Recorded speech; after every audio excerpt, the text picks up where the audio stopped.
नमस्कार। आज हम एक बड़ी दिलचस्प कहानी पे बात करने वाले हैं। एक ऐसी कहानी जो एक बहुत गहरा सवाल उठाती है कि आखिर एक परिवार परिवार बनता कैसे है। क्या चीज है जो एक परिवार को असल में परिवार बनाती है। तो कहानी की शुरुआत होती है एक माँ शांति के साथ और उनका एक जुमला है, कोई बात नहीं, बच्चा है, जाना होगा कहीं। वो ये अपने बेटे की लापरवाही पर पर्दा डालने के लिए कहती हैं। और देखिए, सिर्फ ये एक लाइन ही उनके अकेलेपन और इस कहानी के पूरे संघर्ष को कितनी खूबसूरती से हमारे सामने रख देती है। तो सबसे पहले आइए शांति की दुनिया में चलते हैं, समझने की कोशिश करते हैं उनकी जिंदगी को। एक ऐसी दुनिया है ये जो सिर्फ और सिर्फ अपने बेटे के इंतजार और उससे मिली निराशा से भरी पड़ी है। और यहीं पर हमें कहानी का जो असली टेंशन है वो नजर आता है।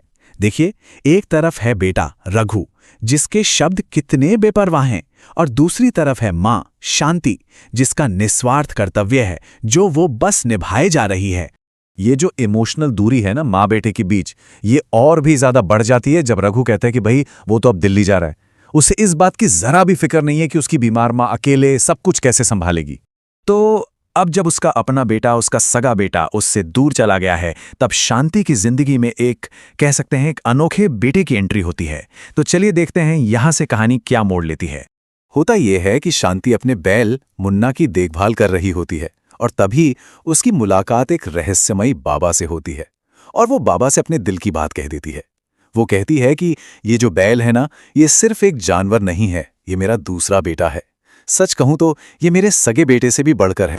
और वो जो बाबा हैं वो शांति की इस अटूट भक्ति को देखते हैं और वो ये भी देखते हैं कि ये भक्ति सिर्फ अपने बैल मुन्ना के लिए ही नहीं है, बल्कि अपने आसपास के हर जीव जंतु के लिए है। और बस यहीं पर बाबा वो बात कहते हैं जो इस पूरी कहानी का, कह लीजिए, फलसफा है, उसका सार है। वो कहते हैं बेटा जन्म से नहीं, उसके कर्म से कहलाता है।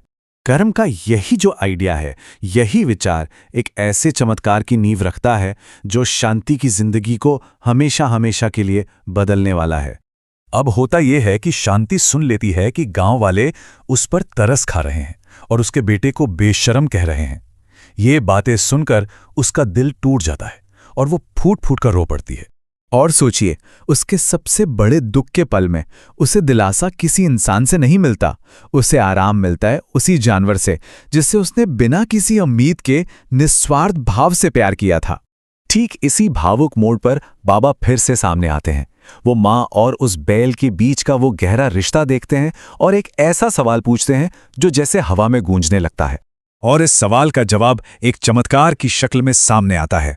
शांति ने सालों तक जो निस्वार्थ कर्म किए थे, उसका फल उसे एक ऐसे तरीके से मिलता है जिस पर यकीन करना मुश्किल है।